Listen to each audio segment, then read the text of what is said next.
सभी भक्तों को जय बाबा की। आज एक बार फिर हम आप सभी भक्तों के समक्ष उपस्थित हुए हैं भक्ति सागर पंचद्वार बराड़ा धाम चैनल के माध्यम से। आज हम आपको बताएंगे कि शिव और महाकाल में क्या अंतर है। हमें किसकी भक्ति करनी चाहिए, शिव की भक्ति करनी चाहिए या महाकाल की भक्ति करनी चाहिए, इसी बारे में हम चर्चा करेंगे। क्योंकि आप भी ये जानते हैं शिव के ही स्वरूप महाकाल भी हैं और महाकाल ही शिव भी हैं।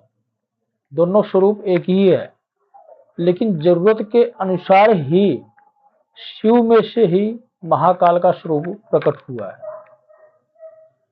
तो कहने का मतलब यह है कि श्रेष्ठ शिव हैं और शिव को आवश्यकता होगी तो वो स्वयं अपना स्वरूप महाकाल का प्रकट करेंगे।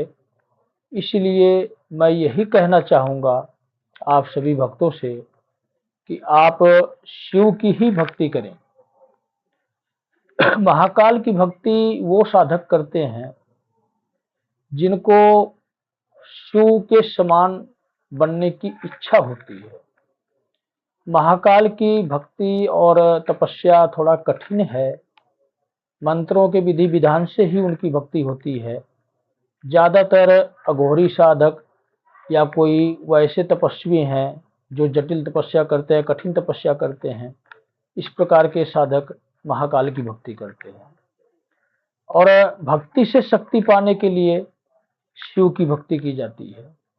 महाकाल की जो शक्ति होती है वो बहुत ही विकराल और युद्ध क्षेत्र में चलने वाली शक्तियां होती हैं। जैसे कि आप कह लें भूत प्रेत बाधा या कोई अन्य विपदा जिसका कोई निवारण ना हो सके, ऐसी परिस्थितियों में महाकाल की सिद्धियां और महाकाल की भक्ति काम आती है। और हमें पारिवारिक जीवन में रहकर हमें शिव की भक्ति करनी चाहिए। हमें महाकाल की भक्ति करने की आवश्यकता नहीं है, क्योंकि महाकाल की भक्ति जो करते हैं अघोरी, आप जानते भी होंगे, हर प्रकार का सेवन करते हैं, तो उनकी तपस्या थोड़ा कठिन है। इसलिए आप घरेलू जीवन में रहकर शिव की भक्ति करें। अगर आपके जीवन में कोई विपदा या समस्या या किसी प्रकार का कष्ट है तो आप विनती करेंगे शिव के आगे, तो शिव स्वयं महाकाल स्वरूप में आपके समक्ष प्रकट होंगे और आपके दुखों का निवारण करेंगे। आपको ये टेंशन रखने की जरूरत नहीं है कि मैं महाकाल का ही भक्त बनूं। महाकाल और शिव दोनों स्वरूप एक ही है। जरूरत अनुसार ही शिव में से ही महाकाल का स्वरूप प्रकट होता है। समझाने का मतलब सिर्फ मेरा यही है। और अब मैं आपको शिव की साधारण भक्ति कैसे करनी है अपने पारिवारिक जीवन में रहकर, इसके बारे में मैं आपको बताने जा रहा हूँ।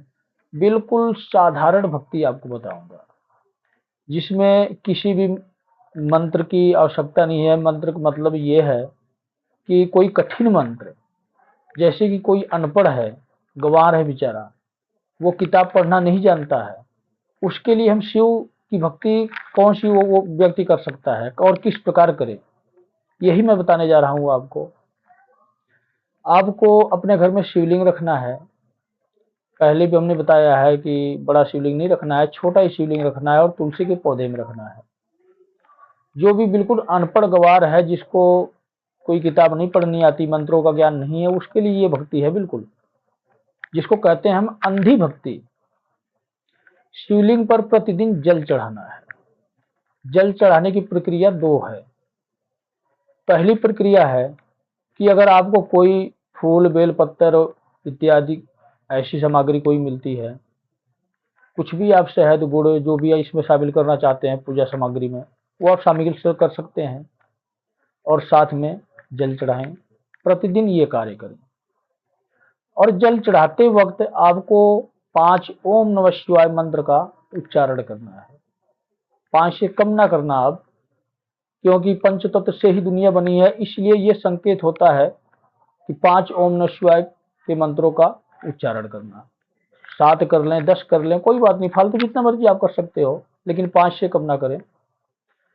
उच्चारण करते हुए ही आप जलाभिषेक करें। और दूसरी प्रक्रिया क्या है, अगर आपको किसी भी प्रकार की सामग्री नहीं मिलती है, कोई फूल या बेलपत्र या जो भी भांग धतूरा या कुछ भी लगा लो, गुड़ चना शहद कुछ भी लगा लो आप, दूध दही, ये सब सामग्री आपको नहीं मिलती है, एक बिल्कुल साधारण तरीका और मैं आपको बता रहा हूँ, इससे भी आसान तरीका है। दोनों प्रक्रिया से शिव बड़े प्रसन्न होते हैं। आप एक लोटे में या गड़वी में या किसी भी पात्र में जल ले लें, उसमें थोड़ी सी दूध की मात्रा डालें अपनी इच्छा अनुसार, और 5-4 दाने चीनी के डालें, उसमें 5-4 दाने चावल के डालें, थोड़ी सी हल्दी डालें और दूब के पत्ते डालें, 5 या 7 या 11 जितनी भी आपकी इच्छा है। ये आप शिवलिंग पर प्रतिदिन चढ़ाएं, और ये सारी वस्तु आपके घर में होती है हमेशा, क्योंकि बेलपत्र वगैरह हो सकता है ना आपके पास मिल सके, तो आप ये कर सकते हो। और इसके बाद आपको क्या करना है, आपको किसी माला की आवश्यकता नहीं है, ना ही कोई गुरु बनाने की आवश्यकता है। मन में आप धारण करना चाहते हो तो शिव को गुरु बना लो, नहीं तो इसकी भी आवश्यकता नहीं है। अंधी भक्ति एक ऐसी भक्ति होती है जिसमें किसी गुरु की आवश्यकता नहीं होती है। आप अगर अनपढ़ हैं, गंवार हैं, किताब पढ़ना नहीं जानते हैं, शास्त्रों को और वेदों को नहीं समझ सकते हैं, तो आप इस प्रकार अंधी भक्ति करें। और इतना आप याद रखें कि आप कोशिश करें कि आंतरिक जाप आपका चलता रहे। आंतरिक जाप का मतलब मन में जाप करना, मन में उच्चारण करना। चाहे आप शिव का नाम ले सकते हैं, चाहे ओम नमः शिवाय मंत्र का उच्चारण कर सकते हैं। इसको बोलते हैं हम आंतरिक जाप, मन में मंत्रों का उच्चारण। इसी प्रकार आपको हमेशा करना है। आप ये ना सोचें कि मेरी ये 2-4 महीने की प्रक्रिया है। जब भी आप फ्री हों, आपको ऐसा लगे कि अभी मेरे पास कोई काम धंधा नहीं है या मैं किसी व्यक्ति से बात नहीं कर रहा हूं, तो आप आंतरिक जाप करते रहें। जितनी क्वांटिटी में आप जाप करेंगे, कहने का मतलब ये है कि आप पूरे दिन में 1 घंटा आंतरिक जाप कर रहे हैं, मन में जाप कर रहे हैं, या 4 घंटा जाप कर रहे हैं, उसी हिसाब से आपको शिव की कृपा मिलेगी। बहुत से व्यक्ति ऐसे होते हैं जो कि काम धंधा करते वक्त भी मन ही मन परमात्मा का स्मरण करते रहते हैं, नाम लेते रहते हैं, जाप करते रहते हैं। अगर आप इस प्रकार के व्यक्ति हैं, देखो मैं ये नहीं कहता कि अनपढ़ गंवार होना अच्छी बात नहीं होती, मैं भी उसी से मिलता जुलता इंसान हूँ, मैं भी ज़्यादा पढ़ा लिखा नहीं हूँ, लेकिन चलो जितना जरूरत है उतना पढ़ चुका हूँ, इसलिए थोड़ा है ज्ञान। लेकिन जो बिल्कुल अनपढ़ है वो ये अपने आप को ये ना समझे कि मैं मंत्र का ज्ञान मुझे नहीं है तो मुझे परमात्मा नहीं मिल सकते। उसको परमात्मा और भी जल्दी मिल सकते हैं। जो मैं रास्ता आपको बता रहा हूँ, अंधी भक्ति का, निस्वार्थ भक्ति का और आंतरिक जाप का तरीका जो बता रहा हूँ आपको, सिर्फ प्रतिदिन आपको शिवलिंग पर जल चढ़ाना है और आपको ये आंतरिक जाप करना है, जिसमें आपको किसी माला की आवश्यकता नहीं है, ना ही किसी को गुरु बनाने की आवश्यकता है। मैं कहता हूँ कि जिस हिसाब से आप आंतरिक जाप की संख्या बढ़ाते जाएंगे, उस हिसाब से इतनी कृपा हो जाएगी शिव की कि मात्र, वैसे तो 6 महीने का ही टाइम देता हूँ मैं, लेकिन हो सकता है आप अगर जाप की स्पीड आपकी थोड़ी कम होगी, कम जाप कर पाएंगे आप दिन में, तो हो सकता है 2-4 महीने और फालतू लग जाए। लेकिन मेरी गारंटी है कि इतने समय के बाद, लगभग 5-7 महीने 8 महीने के बाद, इतनी कृपा हो जाएगी शिव की कि आपको इन बुरी शक्तियों से, तांत्रिक दुनिया से, अगर कोई आपका बुरा सोचता है तंत्र मंत्र से, इससे लड़ने की पावर आपके पास हो चुकी होगी। कहने का मतलब ये है कि जहाँ भक्ति होती है वहीं पे ही शक्ति होती है। अगर आप स्वयं शिव की भक्ति करोगे तो इतना तेज शिव का आएगा कि कोई भी बुरी शक्ति आप पर अटैक नहीं कर सकती, आप पर, आपके परिवार पर कोई बाधा उत्पन्न नहीं कर सकती। इसलिए मैं यही सलाह दूंगा कि जो भी व्यक्ति इस प्रकार का है कि जो कम पढ़ा लिखा हो, जिसको ज्यादा ज्ञान नहीं है, वो अंधी भक्ति का रास्ता अपनाए।